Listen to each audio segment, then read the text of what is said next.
Every rally has its turning point, and for many tennis players, that turning point is the approach shot. And if you're a player like me, I tend to lose that shot a lot. If you're new to this channel, my name is Jake. I'm a 4-0 tennis player, and I'm going for gold in the Cornhusker State Games. If I want to go for gold this year, I need to improve my approach shot. Now let's go back in time. What did I do when I had a approach shot? One of three things would happen. I would hit it in the net, hit it long, or I would hit it so soft that my opponent would hit a slapper down the line or just hit a lob. In short, my confidence was very, very, very, very low. I realized I would panic anytime I had an approach shot, and I just didn't know what to do. So I did some analysis of my games from the last 2 years, and it hit me. Backspin.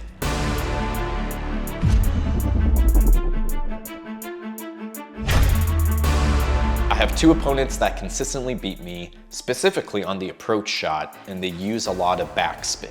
For those of you not familiar with backspin, backspin is when the tennis ball spins backwards, and topspin is when the tennis ball spins forward. What backspin does, it causes the ball to have a change of pace. So take a look at this shot. See how the ball stutters and floats up, even though it's still going forward? That is backspin. And if you're playing a match where the opponent is hitting mostly topspin shots, the change in pace from the backspin shot can throw you off tremendously.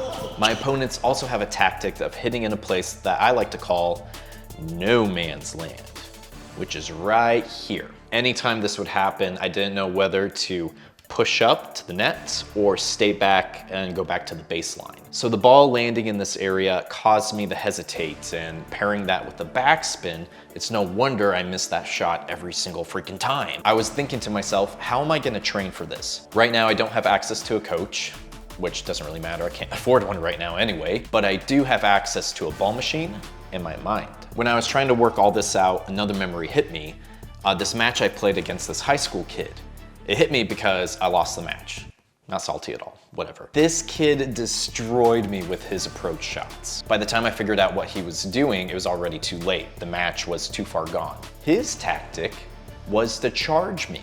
This high school kid would just push up, slap the ball right back at me at the middle, and it would cause me to jam up or, chip the ball, or it would skid at my feet and I just couldn't return it at all. Or if I could get a racket on it, I would just pop up and lob over and he would just be able to slam an overhead. Another thing he would do on his approach shot to throw me off is that he would hit the ball in the corners of the court.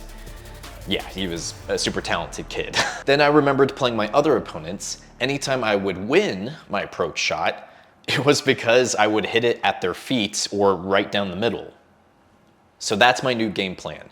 Hitting down the middle and charging my opponents. That should help me increase my confidence in my approach shot. Day 1, I had to figure out how to use the ball machine for these backspin shots. While testing, I discovered something.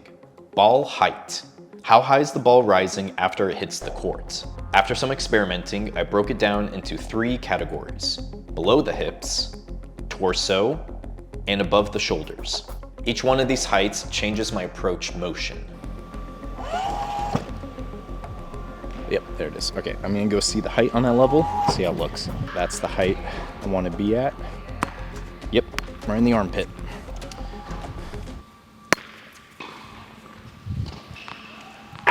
Don't do that. Oh, see, there it is.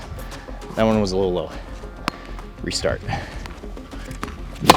Oh, reset. Reset. There it is. Okay.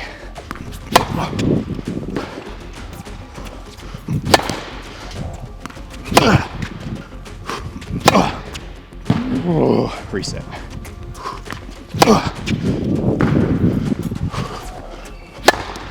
Yep.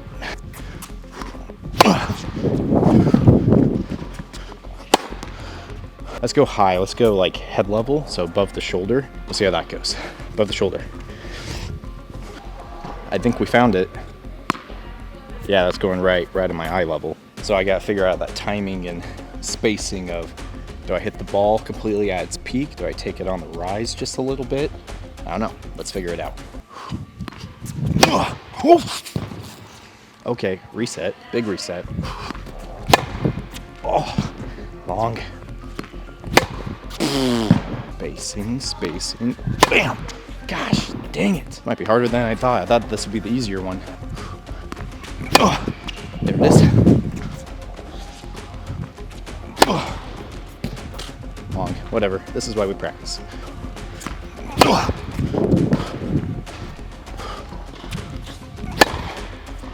Okay. I felt like an athlete.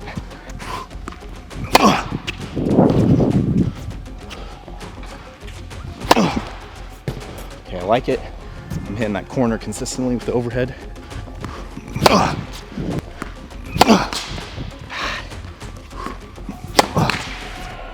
Okay, timeout.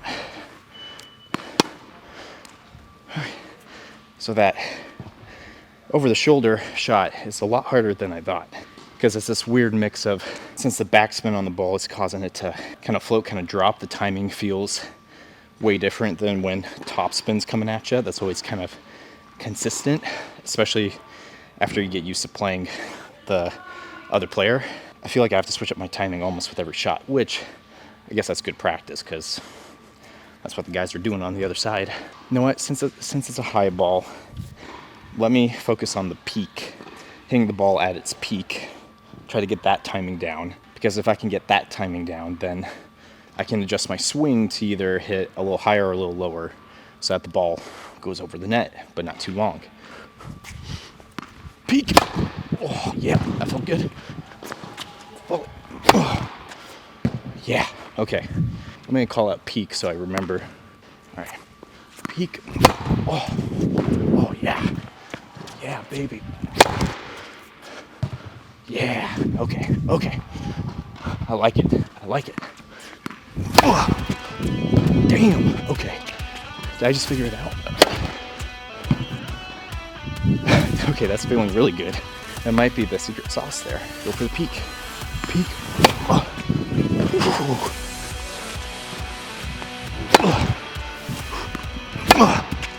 Dead center.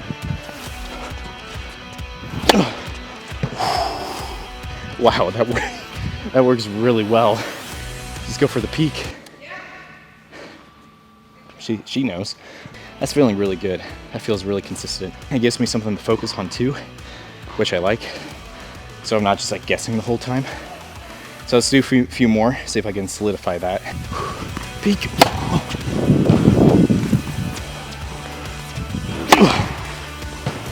That's right. Get out of here. Peek.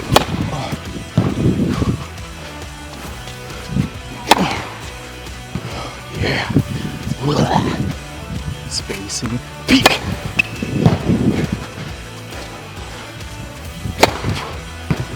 Let's go.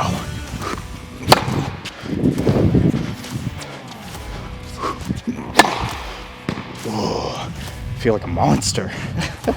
Now we're gonna go down to the short balls, the low balls, the ones I really hate. I hate it so much.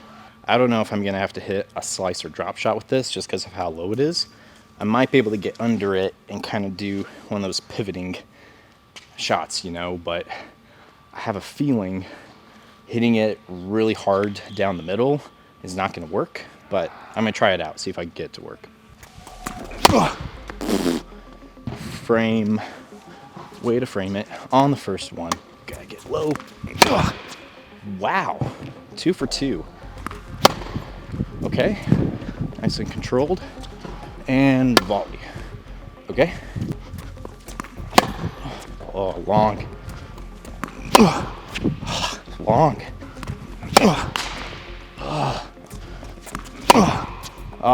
Long.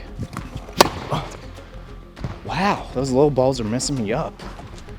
Change of plans.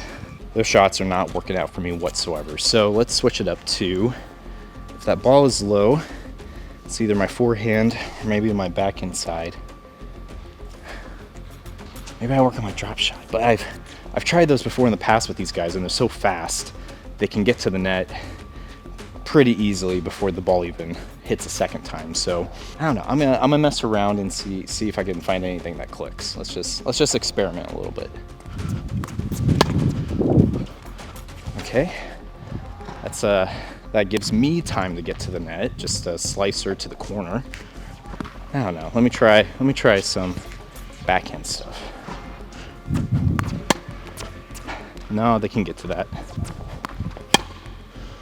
Okay, better, but I know they can still get to that ball too. Yeah, that one too.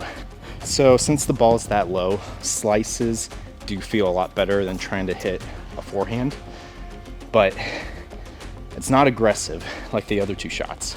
But maybe I keep that in my back pocket, hitting all those really aggressive approach shots, and then if they see that ball and looks similar to when I wind up, maybe I even sell it a little bit, but then I go for a slice or something, that might throw them off. I don't know, I need to work on this shot. Day 2. I'm feeling way more confident in my torso shots and over the shoulder shots, but my below the hip shots I still need to work on. I haven't figured out what I want to do yet, whether I want to disguise my shots and do like a slice or drop shot, or if I figure out how to hit some kind of stroke of some sort, but I don't know. I'm gonna experiment a little bit more and see where that takes me.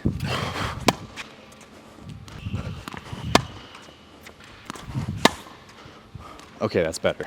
Well, for the forehand at least, disguising that in the middle of a match might actually work out.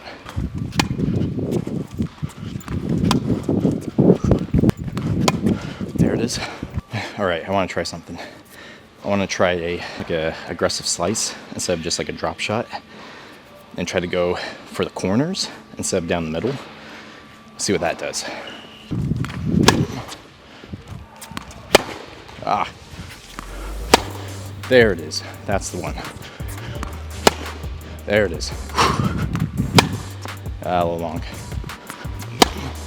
Ooh, there's the right corner. So that's interesting. That felt pretty aggressive instead of like a drop shot where, you know, if they're fast enough, they can usually put it away. But I kind of like that where you just hit a really aggressive slice to either the right or left corners for those really low shots. So that feels more natural. Let's do another round of, I'll mix it up between doing drop shots and the slices. Slice. Yep, drop shot. Slice. Oh, that was nasty. Yep. I'm gonna speed run this. Doing torso mid-level. I'm gonna try to get as many reps as I can in the next 5 minutes. So it's just gonna be run back, hit, run back, hit, run back, hit. Yep. Yep. Okay. There it is.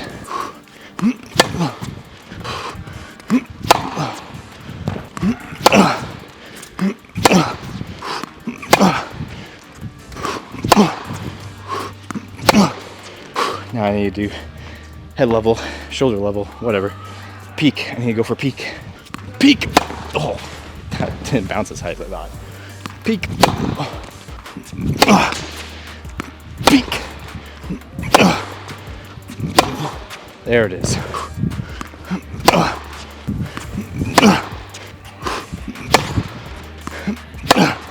Oh yeah. Okay. All right, those last few felt better. Day 3, a little bit of a performance day. I need to hit 50 below the hip shots, 50 torso shots, and 50 above the shoulder shots. Today I'm also trying something I've never done before, which is hitting an approach shot out of the air. I saw Alcaraz do it recently and I was like, oh, I gotta try that, but we'll see how it goes.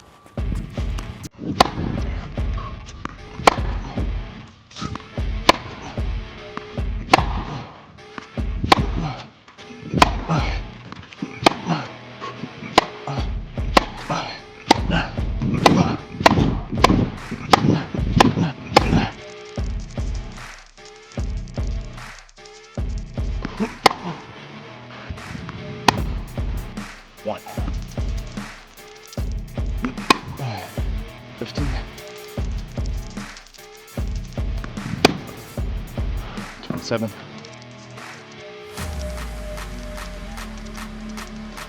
Oh, 50. There it is.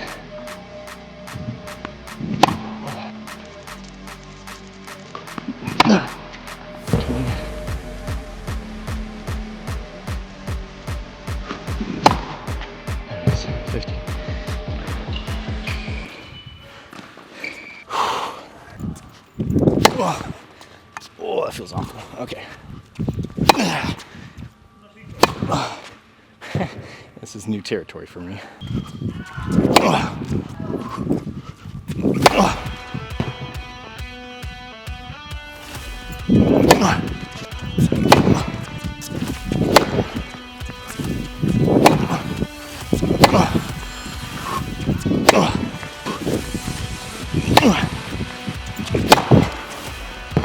Yes. Come on. As of right now, I feel way more confident in my approach shot. Having a plan of action feels really good because I don't have to overthink it. My body just kind of takes over and I go and do it. I can't wait to try it against some real players. I regret everything. No, I'm just kidding. The match with Sam went really well, but it scared me at first. It scared me a lot because he won like 4 games in a row and my tactic was not working out whatsoever. I made one critical mistake. Well, actually 2. First one was warming up. I didn't warm up at all, so it took me a hot minute to actually get into the game. The second critical mistake was Sam's play style. He does not hit a lot of backspin type shots at all. He hits a lot of flat shots and regular topspin shots. The first handful of shots I tried on him of the approach down the middle, he actually got the shots back.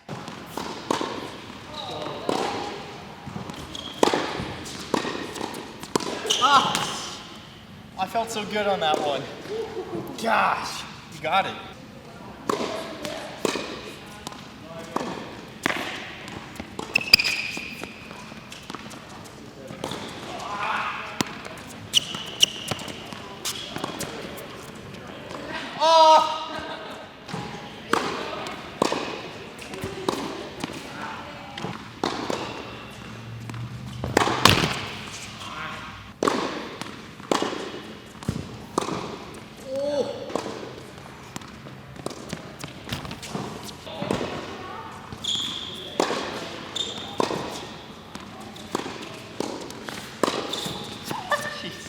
But then as I got warmed up, as I got more into the game, I was able to actually put some of those away and actually make some of those shots successful.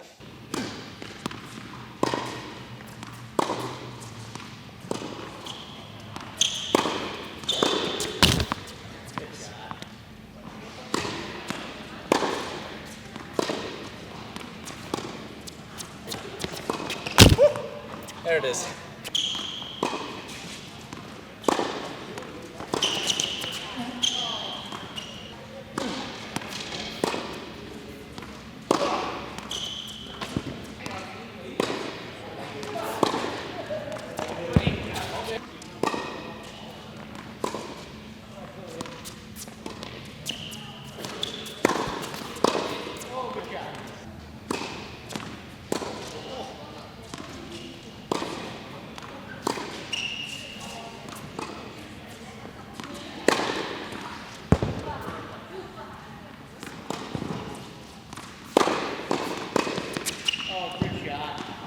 So I was able to get a few off of you cross court, but I didn't do enough down the middle as I wanted, where it's like you felt like pressure coming down the middle. I mean, I definitely did. I felt like I had to pick a side.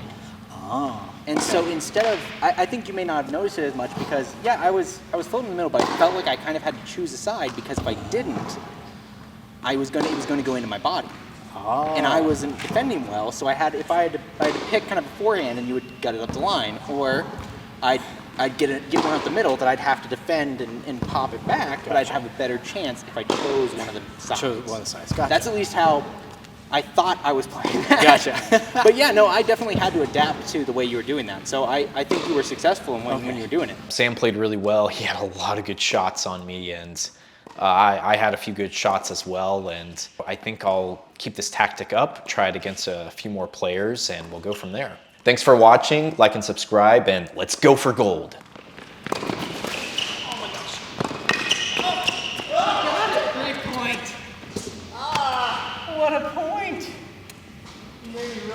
Son of a